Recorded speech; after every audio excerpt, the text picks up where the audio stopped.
Welcome to JNI today. ముందుగా headlines చూద్దాం. జగిత్యాలలో బీజేపీ విజయ సంకల్ప సభ పాల్గొన్న ప్రధాని. కాళేశ్వరం నుంచి ఢిల్లీ దాకా బీఆర్ఎస్ అవినీతి ఉందని వ్యాఖ్య. అవినీతి పరులను వదిలిపెట్టే సమస్య లేదన్న మోదీ.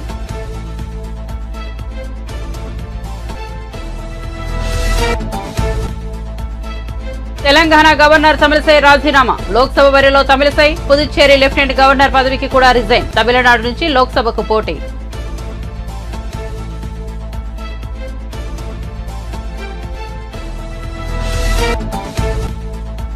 ఏబీపీఎస్సీ చైర్మన్ గా కొనసాగే అర్హత సవాంకు లేదన్న పట్టాభి. 2018 నాటి గ్రూప్ 1 మెయిన్స్ రద్దు చేసిన హైకోర్టు. ఆధారాలతో సహా వస్తానంటూ గౌతమ్ సవాంగ్ పట్టాభి సవాల్. కోర్టులను కూడా తప్పుదోవ పట్టించారని ఆరోపణ. దానం నాగేందర్ పై చర్యలు తీసుకోవాలని స్పీకర్ కు పిటిషన్ ఇచ్చిన బీఆర్ఎస్ ఎమ్మెల్యేలు. ప్రభుత్వాన్ని మేము పడగొడతామని చెప్పలేదు. నల్గొండ ఖమ్మం బాంబులే పేల్చేస్తారన్న పాడి కౌశిక్ రెడ్డి.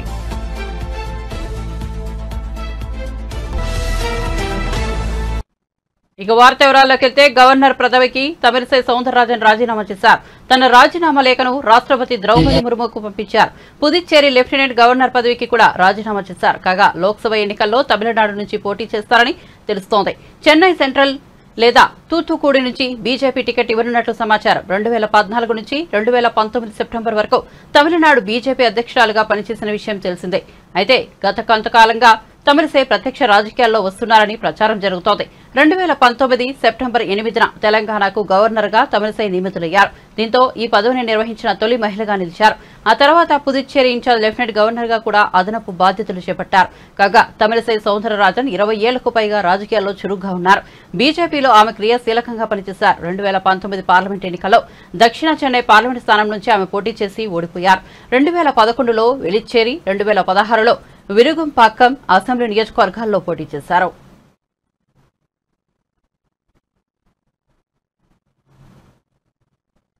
రానున్న పార్లమెంట్ ఎన్నికలపై కాంగ్రెస్ ఫోకస్ చేసింది. మెజార్టీ స్థానాలను దక్కించుకుని ఈసారి ఎలాగైనా విజయం సాధించాలని హస్తం పార్టీ భావిస్తోంది. ఇందులో భాగంగా ఏపీసీసీ చీఫ్ చైర్మన్ వైఎస్ తిరుమలను కడప నుంచి ఎంపీ అభ్యర్థిగా దించనున్నట్టు తెలుస్తోంది. కడప నుంచి కంటెస్ట్ చేయాలని ఇప్పటికే షర్మిలకు కాంగ్రెస్ హైకమాండ్ సమాచారం అందించినట్టు తెలిసింది. హైకమాండ్ సూచన మేరకు షర్మిల సైతం కడపలో ఈసారి ఎంపీగా పోటీ చేసే యోచనలో ఉన్నట్లు సమాచారం. అయితే ఈ నెల 25న కాంగ్రెస్ ఏపీలో తొలి జాబితాను విడుదల చేసే ఛాన్స్ ఉంది. ఇదే లిస్టులో షర్మిల పేరు ఉండనున్నట్టు తెలుస్తోంది. అయితే ఇదే స్థానం నుంచి సిట్టింగ్ ఎంపీగా ఉన్న అవినాష్ రెడ్డికే వైసీపీ అధిష్టానం మరోసారి టికెట్ కేటాయించింది. దీంతో సోదరుడిపైనే షర్మిల పోటీకి దిగుతుండడం ఏపీ పాలిటిక్స్ లో హాట్ టాపిక్ గా మారింది. అయితే కడప నుంచి షర్మిల పోటీపై అధికారిక ప్రకటన రావాల్సి ఉంది.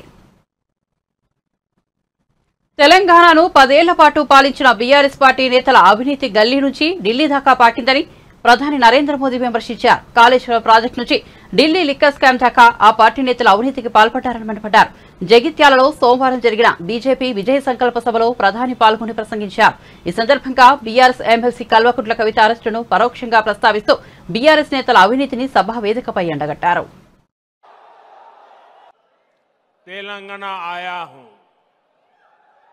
उसके पहले मैं तेलंगाना के लिए हजारों करोड़ रुपयों की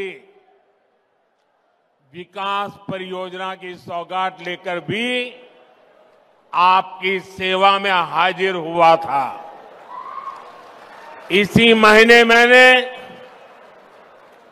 आदिलाबाद से पूरे देश और तेलंगाना के लिए 56,000 करोड़ रुपए के विकास कार्यों का लोकार्पण। कल शिवाजी पार्क में इंडिया अलायंस ने अपना घोषणा पत्र शक्ति को खत्म करने के लिए किया है।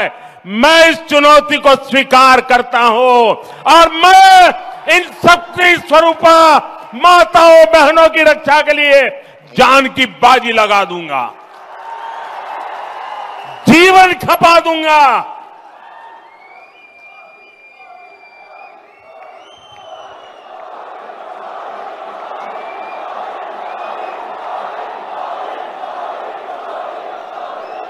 तो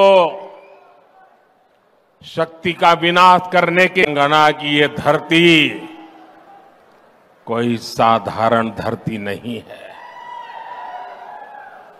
ये वो धरती है जिसने अंग्रेजों से संघर्ष किया, जो रजाकारों के अत्याचारों से लड़ाई लड़े। इस धरती ने देश की अखंडता और सम्मान के लिए संघर्ष किया। बावजूद इसके आजादी के बाद तेलंगाना को कांग्रेस के सियासी षड्यंत्रों को सहना पड़ा। एक और वो कांग्रेस पार्टी है जिसने तेलंगाना के सपनों को कुचला है। दूसरी ओर वो बीआरएस है जिसने यहां के लोगों की भावनाओं का इस्तेमाल किया, सत्ता पाई और बाद में जनता से विश्वासघात कर दिया। तेलंगाना का निर्माण के पहले 10 वर्षों तक बीआरएस ने पहले 10 साल बीआरएस ने तेलंगाना को जम करके लूटा है। लूटा है कि नहीं लूटा है?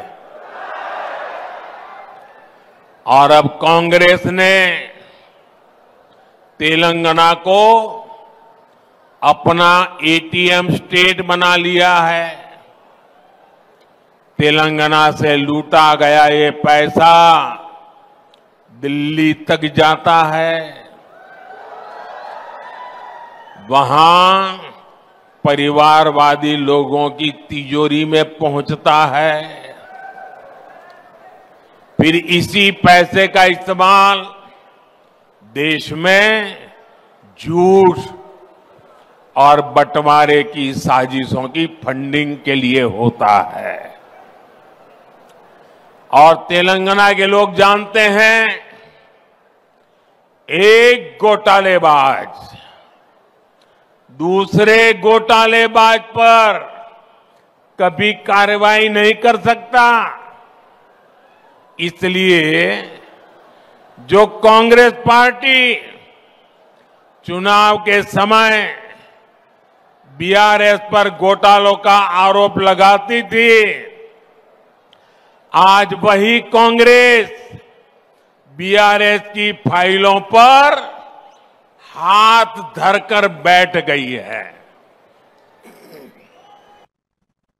ఏపీపీఎస్సీ 2018లో నిర్వహించిన గ్రూప్ 1 మెయిన్స్ పరీక్షను ఏపీ హైకోర్టు రద్దు చేసిన సంగతి తెలిసిందే. జవాబు పత్రాలను పలుమార్లు మూల్యాంకనం చేయడంపై విపక్షాలు మండిపడుతున్నాయి.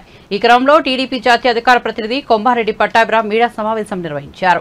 ఏపీపీఎస్సీ చైర్మన్ గా కొనసాగే అర్హత గౌతమ్ సవాంగ్ కు లేదని స్పష్టం చేశారు. మా వద్ద ఉన్న ఆధారాలతో వస్తా మీడియా సమక్షంలో సవాంగ్ చర్చకు సిద్ధమా అని పట్టాభి సవాల్ విసిరారు. ఏపీపీఎస్సీలో గ్రూప్ 1 ఉద్యోగాలను కూడా తెగనమ్ముకునేటటువంటి పరిస్థితికి దిగజారింది. అంటే అన్నీ అయిపోయాయి, అన్ని రకాల స్కామ్లు అయిపోయాయి, ఇక జాబ్ స్కామ్ ఒకటే మిగిలింది. సరే ఇవి మాత్రం మనం ఎందుకు వదిలేయాలని చెప్పి వాటిని కూడా తెగనమ్ముకున్నారు. దాదాపు 150 నుండి 200 కోట్ల రూపాయల భారీ కుంభకోణం. ఒక పక్కనేమో ఉద్యోగాలు లేవు, జాబ్ క్యాలెండర్ లేదు, ఉన్నటువంటి ఈ అరాకరా ఉద్యోగాలను కూడా తెగనమ్ముకోవటం. దీనికి సంబంధించి హైకోర్టు చాలా స్పష్టమైనటువంటి తీర్పిచ్చింది. వీళ్ళు చట్టవిరుద్ధంగా కావాలని ఉద్యోగాలని బేరం పెట్టి అభ్యర్థుల దగ్గర డబ్బులు వసూలు చేసుకోవటం కోసం ఒకసారి కాదు, 2 సార్లు కాదు, 3 సార్లు మూల్యాంకనం చేశారు. ఆన్సర్ షీట్స్ని 3 సార్లు వాల్యుయేషన్ చేశారు అని హైకోర్టు అన్ని ఆధారాలు పరిశీలించిన తర్వాత హైకోర్టు చాలా స్పష్టమైనటువంటి తీర్పు ఇచ్చింది. ఏమని చెప్పింది హైకోర్టు తీర్పులో? The action of respondent, that number 1, that is the state government and APPSC in conducting second and third valuation of Group 1 mains examination for notification number 27/2018 is declared as illegal, irregular, arbitrary and violative of Rule 39 of APPSC.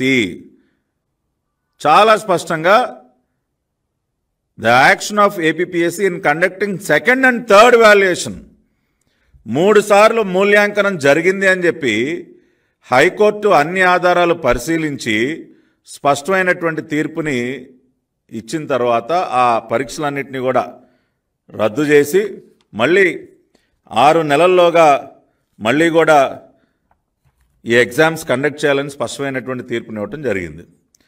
ఆ తర్వాత Telugu Desam party పక్షాన మరి నేను కానివ్వండి, అదేవిధంగా మా party జాతీయ అధ్యక్షులు చంద్రబాబు నాయుడు గారు, ఆయనైతే అసలు దాదాపు 1 గంట పాటు పవర్ పాయింట్ ప్రజెంటేషన్ ఇచ్చారు. అసలు ఈ స్కామ్ ఎలా జరిగింది, ఏ రకంగా ఈ స్కామ్కి తెరలేపారు, సీతారామాంజనేయులు గారు ఏపీపీఎస్సీ సెక్రటరీగా ఆయన ఎటువంటి అవకతవకలకు పాల్పడ్డారు, ఆ తర్వాత చైర్మన్గా వచ్చినటువంటి గౌతమ్ సవాంగ్ గారు ఆయన మళ్ళీ 3వసారి వాల్యుయేషన్ ఏ రకంగా చేయించారు, అంతకుముందు సీతారామాంజనేయులు గారు ఒకసారి డిజిటల్ పద్ధతిలో ఒకసారి మాన్యువల్ పద్ధతిలో వాల్యుయేషన్ చేయించిన తర్వాత మళ్ళీ గౌతమ్ సవాంగ్ గారు చైర్మన్గా 3వసారి వాల్యుయేషన్ ఏ రకంగా చేయించారు, ఆఖరికి హైకోర్టుకు కూడా 2 సార్లు తప్పుడు అఫిడవిట్లు సమర్పించి ఏ రకంగా కోర్టును కూడా తప్పుదోవ పట్టించారు. ఇటువంటివన్నీ ఆయన పవర్ పాయింట్ ప్రజెంటేషన్ ద్వారా ప్రజల ముందు ఉంచితే నిన్న మళ్ళీ కూడా ఏపీపీఎస్సీ గౌతమ్ సవాంగ్ గారు మళ్ళీ ఏం చెప్తారండి, ఒకసారే మూల్యాంకనం చేశాం. ఇది ఆయన మళ్ళీ నిన్న మీడియాతో మాట్లాడుతూ ఆయన చెప్పింది. ఒకసారే మూల్యాంకనం చేశాం. గ్రూప్ 1 ప్రధాన పరీక్ష జవాబు పత్రాల మూల్యాంకనం ఒకసారి మాత్రమే జరిగిందని ఏపీపీఎస్సీ చైర్మన్ గౌతమ్ సవాంగ్ గారు వెల్లడించారు. గ్రూప్ 1 ప్రధాన పరీక్షలను రద్దు చేస్తూ హైకోర్టు ఇచ్చిన తీర్పుపై అప్పీలుకు వెళ్తాం. అదేవిధంగా ఆయన ఇంకొక మాట కూడా అన్నారు, కమిషన్పై వచ్చిన ఆరోపణలకు సరైన సమయంలో సరైన విధంగా వివరణిస్తాం. ఏం వివరణిస్తారండి? ఇంకా అంటే సరైన సమయం అంటే ఎప్పుడండి? మీరు రిటైర్ అయిపోయిన తర్వాత, లేదంటే మిమ్మల్ని గవర్నర్ గారు డిస్మిస్ చేసిన తర్వాత. మన గవర్నర్ గారు కూడా ఫిర్యాదు చేయడం జరిగింది.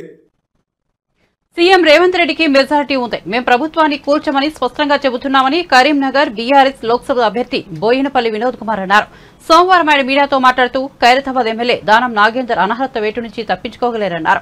దానం నాగేందర్ గత అసెంబ్లీ ఎన్నికల్లో బీఆర్ఎస్ నుంచి గెలిచారు. ఆయన ముఖ్యమంత్రి రేవంత్ రెడ్డి సమక్షంలో కాంగ్రెస్ పార్టీలో చేరారు. ఈ క్రమంలో వినోద్ కుమార్ మాట్లాడుతూ దానం అనర్హతపై స్పీకర్ గడ్డం ప్రసాద్ కుమార్ త్వరగా నిర్ణయం తీసుకోవాలని కోరారు. ఫిరాయింపులను ప్రోత్సహించవద్దని సూచించారు. బీఆర్ఎస్ ఎమ్మెల్యేలందరూ ఉద్యమకారులేనని వ్యాఖ్యానించారు. ఈ 10వ షెడ్యూల్ చట్టంలో రాజ్యాంగంలో ఉంది, యాజ్ ఎర్లీ యాజ్ పాసిబుల్ ఉన్నది. యాజ్ ఎర్లీ యాజ్ పాసిబుల్ అంటే త్వరగతిగా తొందరగా చేసేయాలి, కంపల్సరీ చేయాలని చెప్పి దాని ఒక ఆలోచన అని చెప్పింది. దురదృష్టవశాత్తు స్పీకర్లు ఏం చేస్తున్నారు, పెండింగ్ పెట్టుకుంటున్నారు. నేను నా రిక్వెస్ట్ ఈరోజు ఈ ప్రెస్ మీట్ ద్వారా కోరేది ఏంటంటే, మరి గౌరవ తెలంగాణ రాష్ట్ర శాసనసభ స్పీకర్ ప్రసాద్ గారు యాజ్ ఎర్లీ యాజ్ పాసిబుల్ అంటే మీరు 24 గంటల్లో డిస్పోజ్ చేయొచ్చు. నా రిక్వెస్ట్ ఏంటంటే, మీరు ఒక శాసనసభ స్పీకర్గా ఉన్నారు కాబట్టి మీరు వెంటనే డిస్పోజ్ చేయాలి. ఇంకా సుప్రీంకోర్టు తీర్పు ఏం చెప్పింది, మీరు వారం రోజులు చేసినా నెల రోజులు పెండింగ్ పెట్టుకున్నా ఈ రోజు నుండే డిస్క్వాలిఫై అయినట్టే అని చెప్పేసింది. ఇలా దానం నాగేందర్ గారు నిన్న కండవా కప్పుకున్నారు కాబట్టి నిన్నటి నుండే ఆయన డిస్క్వాలిఫై చట్ట ప్రకారంగా. ఆయనకు జీతభత్యాలు ఇవన్నీ ఏం రావు. డీమ్ ఆయన స్పీకర్ గారు వారం రోజులకు చేస్తారా, 10 రోజులకు చేస్తారా, 20 రోజులకు చేస్తారా, లేదా 24 గంటల్లో చేస్తారా అనే డిస్క్రిషన్ పవర్. ఎందుకంటే ఇప్పుడు సుప్రీంకోర్టు ఫుల్ బెంచ్లో ఉంది. ఎన్ని రోజులు అనేది ఆ 10th షెడ్యూల్లో స్పెసిఫిక్గా లేదు కాబట్టి ఇవి చేస్తున్నారు. కాబట్టి నా రిక్వెస్ట్ ఏంటంటే, స్పీకర్ గారు యాజ్ ఎర్లీ యాజ్ పాసిబుల్ అనేది రాజ్యాంగంలో ఉంది. సుప్రీంకోర్టు, హర్యానా కోర్టులు చాలా 1 మంత్లో చేయమని చెప్పింది. ఒక జడ్జిమెంట్ లోపల సుప్రీంకోర్టు అయితే పెండింగ్ పెట్టుకోవద్దని చెప్పింది. సరే స్పెసిఫిక్గా పీరియడ్ లేదు కాబట్టి ఇవాళ ఫుల్ బెంచ్ ముందు సుప్రీంకోర్టులో ఉంది. ఏదేమైనప్పుడు కూడా దీన్ని తొందరగా డిస్పోజ్ చేయాలని చెప్పి నేను కోరుతున్నాను స్పీకర్ గారిని. ఇదే సందర్భంలో ఏ ముంచుకొచ్చిందండి వీళ్ళకి? పోయి ఏం చేస్తారు? అలా ప్రభుత్వం ఉన్నది, ఆ ప్రభుత్వాన్ని కూర్చము, మాకు అవసరమే లేదని చెప్పి స్పష్టంగా మేము చెప్పినాం. వాళ్ళే ఊహించుకుంటారు, వాళ్ళే ఊహించుకుంటారు. ఈ ప్రభుత్వం ఎవరైనా కూల్చామని ఎవరని లేదు, మీరే మాట్లాడుకుంటారు. ఇదే రేవంత్ రెడ్డి గారు ముఖ్యమంత్రి గారు ఈ మధ్యనే ఎక్కడ మాట్లాడిండు, అసలు రాజ్యాంగంలో ఇది పెట్టాలి, ఉరి తీయాలి, అసలు ఒక పార్టీలో గెలిచినోడు ఇంకో పార్టీలో పోవద్దు అని ఒక బ్రహ్మాండమైన స్పీచ్ ఇచ్చిండు రేవంత్ రెడ్డి గారు. మరి నేను ఆయనే కండవా కప్పాను. మన ముఖ్యమంత్రి అయిన తర్వాత ఇచ్చాడు, అసలు ఉరి తీయాలి, రాజ్యాంగంలో అట్లా పెట్టాలి, అసలు పార్టీ డిస్క్వాలిఫై ఇమ్మీడియట్ చేయాలి, పార్టీలు ఎట్లా మారుతారు అని చాలా విషయాలు చెప్పారు. వారు అనుకున్నారు వాళ్ళ పార్టీలు మారుతారు కాబట్టి ఆయన స్పీచ్ ఇచ్చిండు. వేరే పార్టీల నుంచి వెళ్ళి ఇప్పుడు లాక్కుంటాడు. రేవంత్ రెడ్డి గారు అసలు ప్రోత్సహించండి, మీకు మంచిగానే ఉన్నది మెజారిటీ, 5 ఏళ్ళు పరిపాలించండి. మీరు చూసుకోవాల్సింది ఏంటంటే మీ పార్టీలో ఉన్నవాళ్ళు పోకుండా చూసుకోండి. కాబట్టి నేను అనేది ఏంటంటే ఎట్లా పోతారండి వీళ్ళు టీఆర్ఎస్ గెలిచిన వాళ్ళు? ఇలా ప్రజలు ఎంత బాధపడుతున్నారు, ప్రభుత్వమే పోయినందుకు బాధపడుతున్నారు. ఇలా ఎంపీలు రంజిత్ రెడ్డి గారు, పస్తూర్ దయాకర్ గారు, బీబీ పాటిల్ గారు, కొంతమంది కాంగ్రెస్కు, కొంతమంది బీజేపీకి. ఇలా బీజేపీ టికెట్ ఇచ్చిన దాదాపు 8-9 మంది ఈ గులాబీ జెండా ఎంపీలు నాతో పనిచేసే వాళ్ళు పార్లమెంట్లో. నా రిక్వెస్ట్ ఏంటంటే నేను దయచేసి డిఫెక్షన్స్ ను ప్రోత్సహించకండి. సరే మీ పార్టీ చేసింది కదా అని కూడా అడగొచ్చు. నేనేం తప్ప, నేను ఏది చేసినా కూడా తప్పని చెప్తున్నాను. ఎందుకంటే ఆమె లాయర్ బై ప్రొఫెషన్. నేను ఎప్పుడు కూడా నాకు ఇష్టం లేదు డిఫెక్షన్స్. 10 ఏళ్ల పాలనలో బీఆర్ఎస్ వేల కోట్ల అవినీతికి పాల్పడిందని కేంద్ర మంత్రి కిషన్ రెడ్డి ఆరోపించారు. తెలంగాణ అభివృద్ధికి ప్రధాని మోదీ ఎంతో సహకారం అందించారని చెప్పారు. జగిత్యాలలో నిర్వహించిన విజయ సంకల్ప సభలో ఆయన ప్రసంగించారు. కాంగ్రెస్ సర్కార్ పనితీరుపై విమర్శలు గుప్పించారు. నరేంద్ర మోడీ గారి నాయకత్వంలో శాంతియుతమైనటువంటి పద్ధతిలో, ప్రజాస్వామ్య పద్ధతిలో అన్ని సమస్యలను ఒకటి తర్వాత ఒకటి పరిష్కారం చేసుకుంటూ దేశాన్ని అభివృద్ధి పథంలో, దేశ ప్రజలను దారిద్ర్య రేఖ నుంచి మరి పైకి తీసుకొచ్చేటువంటి కార్యక్రమం. వారి హయాంలో 25 కోట్ల మంది ప్రజలు దారిద్ర్య రేఖ నుంచి పైకి తీసుకొచ్చినటువంటి ఘనత నరేంద్ర మోడీ గారి నాయకత్వానికి దక్కుతుంది. మన రాష్ట్రంలో కూడా మనకందరికీ తెలుసు, జాతీయ రహదారుల విషయంలో కావచ్చు, లేకపోతే మన యొక్క రామగుండంలో ఎరువుల పరిశ్రమ కావచ్చు, మన యొక్క నిజామాబాద్, వరంగల్, ఆదిలాబాద్ జిల్లాలకు సంబంధించి నేషనల్ టర్మరిక్ బోర్డు కావచ్చు, జాతీయ పసుపు బోర్డు కావచ్చు, లేక ఈ యొక్క గ్రామీణ ప్రాంతాలలో గ్రామ పంచాయతీలకు అన్ని రకాల నిధులు ఇచ్చే కార్యక్రమం కావచ్చు, లేక ఈరోజు మన యొక్క తెలంగాణ రాష్ట్రంలో అన్ని రకాల మౌలిక వసతు కల్పనలో లాస్ట్ 10 years నరేంద్ర మోడీ గారి నాయకత్వంలో గత 10 సంవత్సరాలుగా 10 లక్షల కోట్ల రూపాయలు తెలంగాణ రాష్ట్రానికి ఈ యొక్క నరేంద్ర మోడీ గారి ప్రభుత్వము ఖర్చు చేసిన విషయాన్ని మనం చేస్తా ఉన్నాను. మన తెలంగాణ సమాజం అంతా కూడా నరేంద్ర మోడీ గారిని ఈరోజు ఆశీర్వదించాల్సిన అవసరం ఉంది. తెలంగాణ అభివృద్ధి కోసం నరేంద్ర మోడీ గారి నాయకత్వంలో కేంద్ర ప్రభుత్వం అంకిత భావంతో ప్రయత్నం చేస్తూ ఉంది. అందుకే మీ అందరినీ కోరుతా ఉన్నాను. ఈరోజు మనం చూశాము, ఈ రాష్ట్రంలో 10 సంవత్సరాలుగా అధికారంలో ఉన్నటువంటి బీఆర్ఎస్ పార్టీ, కేసీఆర్ కుటుంబము ఏ రకంగా దోపిడీ చేసిందో మనకు తెలుసు. వేల కోట్ల రూపాయలు దోపిడీ చేయడం జరిగింది.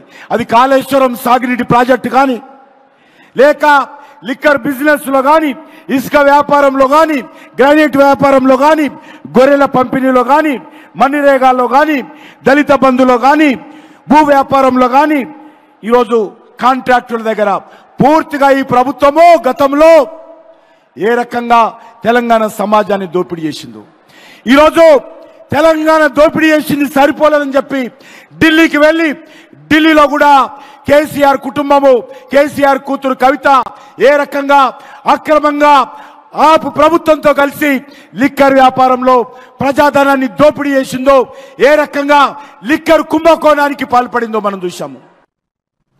చేవెళ్ల ఎంపీ రంజిత్ రెడ్డిపై బీఆర్ఎస్ నాయకుడు పట్టుల కార్తిక్ రెడ్డి తీవ్ర ఆగ్రహం వ్యక్తం చేశారు. రంజిత్ రెడ్డి తన స్వార్థం కోసం కన్నతల్లి లాంటి బీఆర్ఎస్ పార్టీని వీడి కాంగ్రెస్ లో చేరారని ధ్వజమెత్తారు.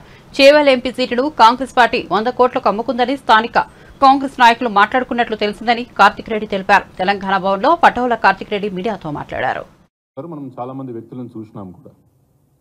ఈరోజు భారతదేశంలో రాజకీయాల్లో ఉన్న 90% వాళ్ళు ముందో తర్వాతో ఇప్పుడో భవిష్యత్తులోనో పార్టీలు మారుతున్నారు. ఇది సర్వసాధారణం.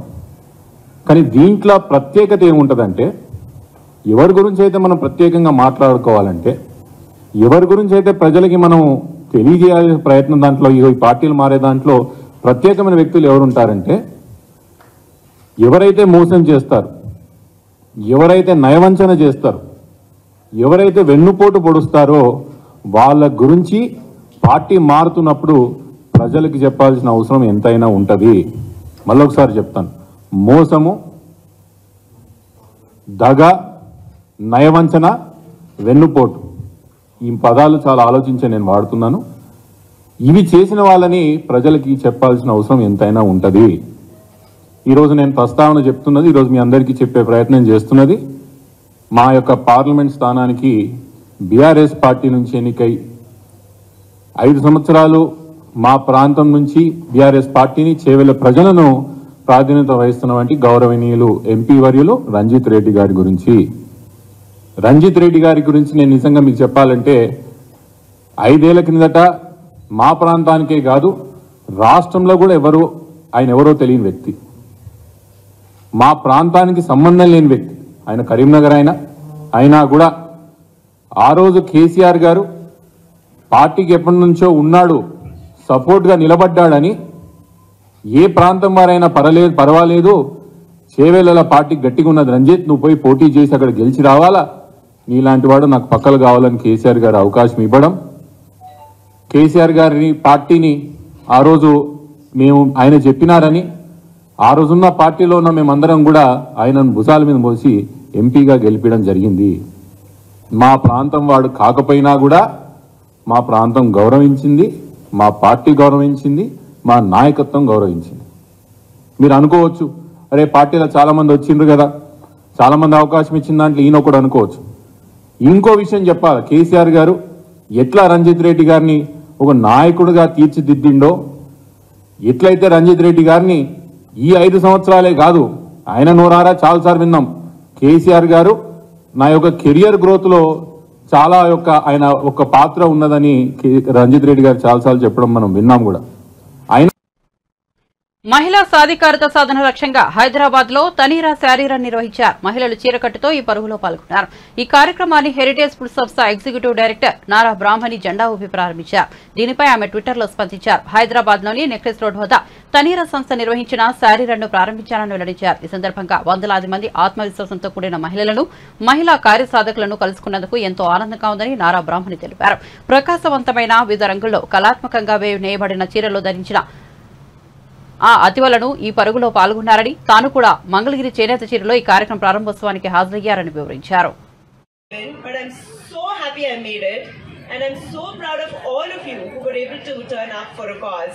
Really happy to see that.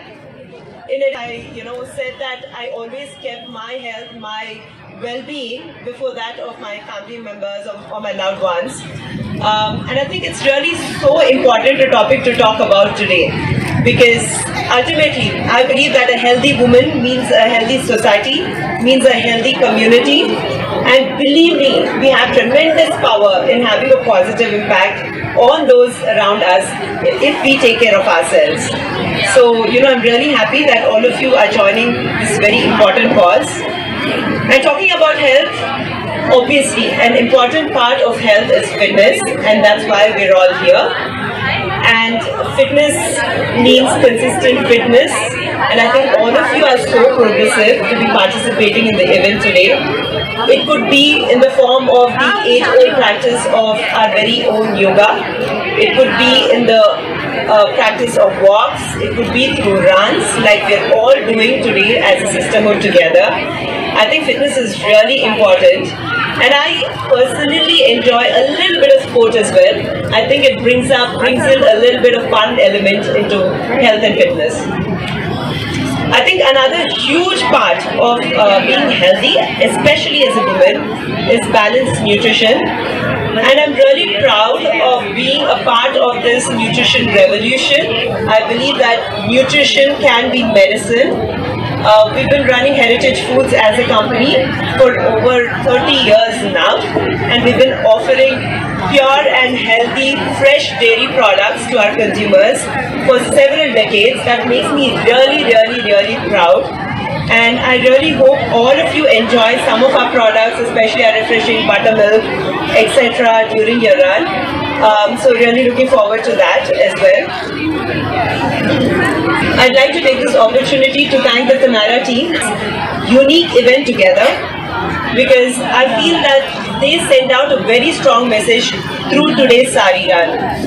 So for all women, no matter what language we speak, where we come from, or what we do, or even what we wear. We could be wearing a pair of tracks, or we could be wearing a beautiful hand-woven sari, like most of you are wearing today. మంగళగిరిని అభివృద్ధికి care of address గా మార్చడమే లక్ష్యమని రాబోయే ఎన్నికల్లో తనకు అవకాశం ఇస్తే అన్ని వర్గాల ప్రజలకు అందుబాటులో ఉండి సేవలు అందిస్తానని టీడీపీ జాతీయ ప్రధాన కార్యదర్శి నారా లోకేష్ పేర్కొన్నారు. మంగళగిరి నియోజకవర్గంలోని పలువురు తటస్థ ప్రముఖులను లోకేష్ మర్యాదపూర్వకంగా కలుసుకున్నారు. లోకేష్ తొలుత మంగళగిరి 8వ వార్డుకు చెందిన ప్రముఖుడు అందే వెంకన్న నివాసానికి వెళ్లారు. అక్కడ లోకేష్ కు వెంకన్న కుటుంబ సభ్యులు సాధారణంగా స్వాగతం పలికారు. వెంకన్న ఆర్ఎస్ఎస్ లో క్రియాశీలక సంచాలక సభ్యుడిగా ఉన్నారు. నియోజకవర్గంలో ప్రధాన సమస్యలతో పాటు పద్మశాలి సామాజిక వర్గీయులు ఎదుర్కొంటున్న సమస్యలను వెంకన్న ఈ సందర్భంగా లోకేష్ ఎదుట ప్రస్తావించారు.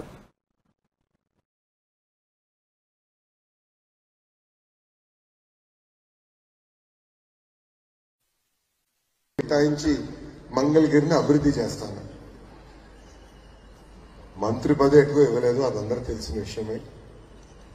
డబ్బులు బడ్జెట్ లో కేటాయింపు జరిగింది, కానీ మంగళగిరి అభివృద్ధి కోసం తెలుగుదేశం పార్టీ ఖర్చు పెట్టిన దాంట్లో కనీసం 10% కూడా ఈ ప్రభుత్వం ఖర్చు పెట్టలేదు.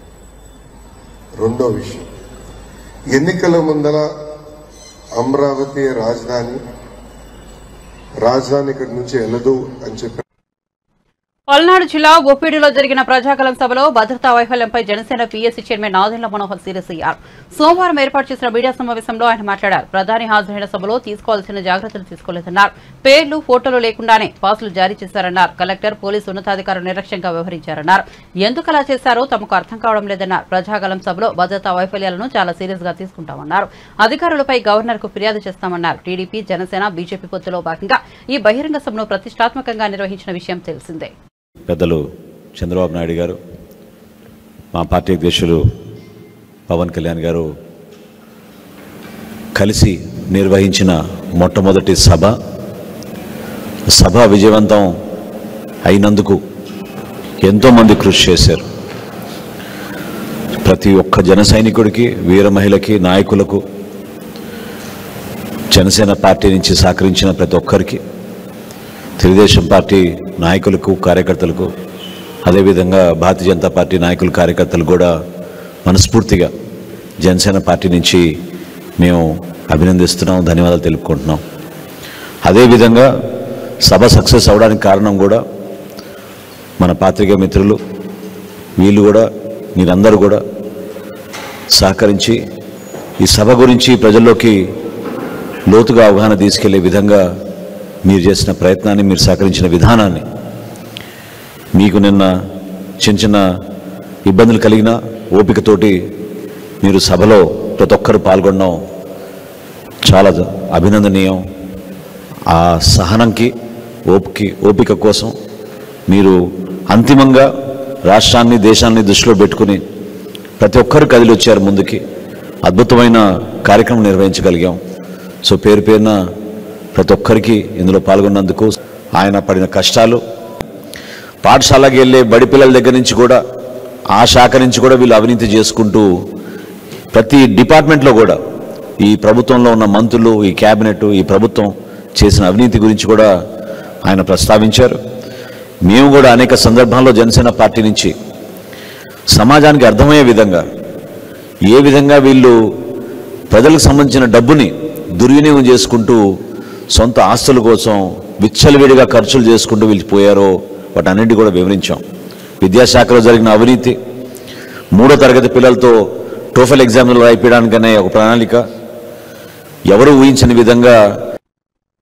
బులెటిన్ ముగించే ముందు హెడ్లైన్స్ మరోసారి చూద్దాం.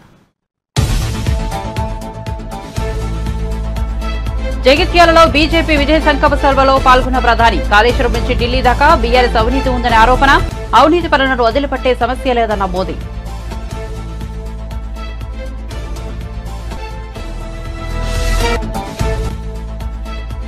తెలంగాణ గవర్నర్ తమిళసై రాజీనామా. లోక్సభ బరిలో తమిళసై. పుదుచ్చేరి లెఫ్టినెంట్ గవర్నర్ పదవికి కూడా రిజైన్. తమిళనాడు నుంచి లోక్సభకు పోటీ.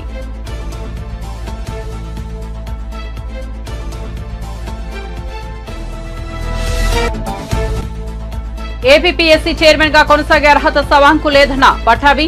2018 నాటి గ్రూప్ 1 మెయిన్స్ ను రద్దు చేసిన హైకోర్టు. ఆధారాలతో సహా వస్తానంటూ గౌతమ్ సవాంగ్ పట్టాభి సభ. కోర్టులను కూడా తప్పుదావ పట్టించారని ఆరోపణ. దానం నాగేందర్ పై చర్యలు తీసుకోవాలని స్పీకర్ కు పిటిషన్ ఇచ్చిన బీఆర్ఎస్ ఎమ్మెల్యేలు. ప్రభుత్వాన్ని మేము పడగొడతామని చెప్పలేదు. నల్గొండ, ఖమ్మం బాంబులే పేల్చేస్తారన్న పాడి కౌశిక్ రెడ్డి.